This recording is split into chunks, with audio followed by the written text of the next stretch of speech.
E aí, cambada? Aqui é o Gustavo Domingues, também conhecido como Rei Grifo. Hoje estou aqui para falar de uma série de fantasia, na verdade o primeiro livro de uma série imensa, que infelizmente não é tão conhecida aí pelo pessoal. Esse aqui,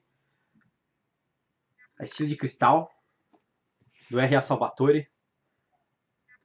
Essa aqui é a versão em inglês dele.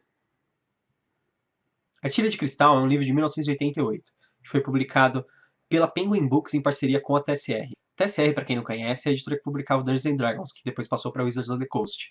Em 1987, mais ou menos, o R.A. Salvatore enviou um manuscrito de um livro chamado Echoes from the Fourth Magic para a TSR, para ver se eles aceitavam publicar. Eles não aceitaram, mas eles acabaram contratando ele para fazer o livro da Estilha de Cristal, que eles queriam fazer uma série de fantasia. A Estilha de Cristal foi o segundo romance publicado relativo aos Reinos Esquecidos. O primeiro chamava Darkwalker on Moonshade, foi em 1987. Mas a Estilha de Cristal foi o que fez sucesso, na verdade. O livro ele segue um padrão de uma fantasia bem simples, mas bem legal. E os personagens principais dele são, assim, aquela variedade de um grupo, você pode chamar um grupo de RPG, mas é um grupo estilo A Sociedade do Anel. Tem o Ulfgar, que ele era o personagem principal do primeiro livro, e ele é um bárbaro humano. Tem o Drist, que é o elfo negro, que ele acabou virando o personagem principal nos demais livros. Ele foi feito para ser um sidekick do Ulfgar, um personagem secundário, um ajudante do Ulfgar, mas ele acabou virando o personagem principal da série inteira, que já tem mais de 30 livros. Um outro personagem é o Bruenor, Martelo de Batalha, que ele é um anão. O Regis, que é um halfling. Outro personagem é a Catiebri, que é uma humana, que também é de Desburgos. E mais pra frente ela acaba virando meio que uma arqueira, um negócio assim. Mas nesse primeiro livro ela não tem ainda nenhum destaque. O livro, basicamente, ele conta a história. Ele começa a história com um ataque de uns bárbaros à cidade de Desburgos, que fica no Vale do Vento Gélido, que é uma área de tundra gelada. Com a ajuda do Drist, que é o elfo negro, a cidade acaba sobrevivendo ao ataque dos bárbaros. E nesse ataque, o Ulfgar, que ainda na época tinha 15 anos, ele é capturado pelos aldeões lá.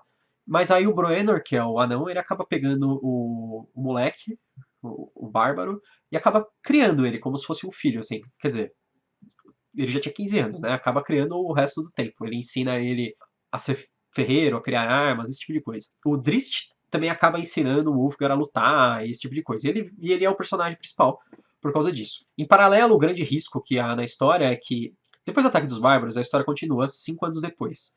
Quando o Ulfgar já está bem maduro, que ele já tem 20 anos lá. E ela começa com uma história em que um mago fracassado chamado Akar Kessel encontra um artefato demoníaco chamado Crentinimon. Esse artefato é a estilha de cristal em si.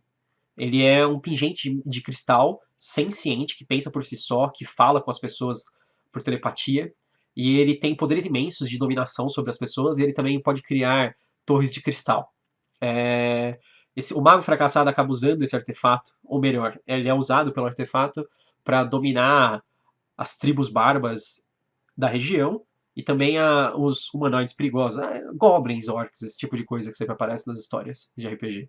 As tribos que vivem nas montanhas são dominadas por ele e ele usa para criar o reino maluco dele lá, inclusive gigantes. Eu não vou falar muito mais sobre o que acontece, mas basicamente tem dragões, tem demônios, tem muita luta, mas a parte engraçada desse livro, como eu falei, é que o Drist, que era para ser apenas o ajudante do Ulfgar, ele acaba roubando a cena e acaba virando o personagem principal.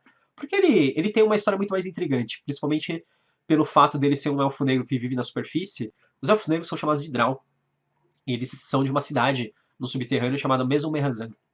E normalmente eles têm um estigma carregado com eles, que as pessoas acham que eles imediatamente são malignos, porque os Drows em geral eles idolatram demônios, esse tipo de coisa. O Drist, ele é um personagem diferente, ele fugiu a essa natureza. Então é aquela, na verdade o que ele mostra é um pouco do conflito de natureza contra a criação, ou a natureza, na verdade o que a sociedade esperava dele e o que ele realmente fez, porque ele era criado entre os elfos negros e esperava-se que ele fosse da maneira que os outros também eram. Mas aí depois tem uma série de aventuras e eles conseguem encerrar a história. Eu não vou falar sobre isso para não dar spoilers. Eu falei sobre esse livro, essa versão que eu tenho aqui em português é da Elevir.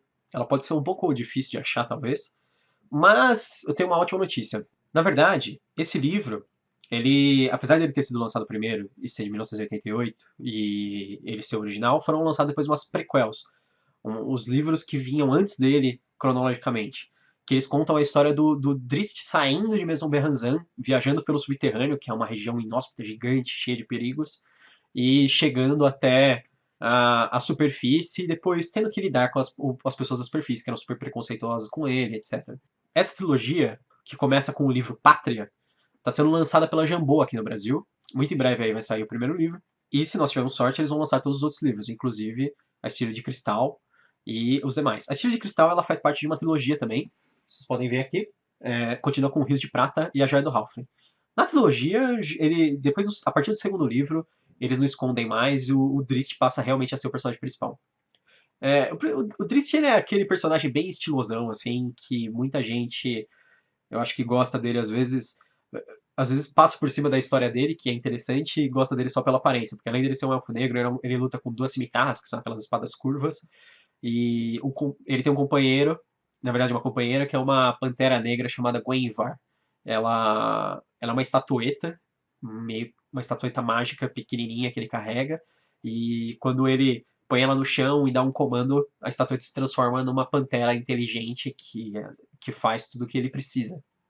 E que, na verdade, acaba sendo a melhor amiga dele uma boa parte da história. A escrita do Salvatore é bem direta, ela prioriza ação e aventura, logicamente. Acontece muita coisa em um livro só, até porque eu acho que na época eles não tinham noção que ia se tornar uma coleção gigantesca. Além de Drizzt, que o total dos livros tem 30 livros, o último saiu em 2016, no ano passado. Bom, cambada, é isso aí. Eu queria falar de um livro não tão manjado de fantasia, uma coisa que fosse diferente e interessante.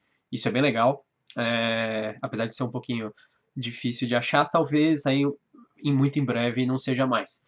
Mas eu quis falar na ordem cronológica dos livros que saíram. Esse também foi o primeiro livro que eu li do Drizzt. Depois eu até peguei o resto, uma boa parte dos outros livros em inglês. Se quiser, você pode pegar em inglês, é bem legal. Mas eu acho legal pegar os da Jambô, que estão sendo lançados, e apoiar esses lançamentos novos de fantasia, para que tragam cada vez mais livros de fantasia diferentes, interessantes, legais, assim, clássicos, aqui para o Brasil. É isso aí. Valeu, pessoal. Bem-vindo ao Canavial.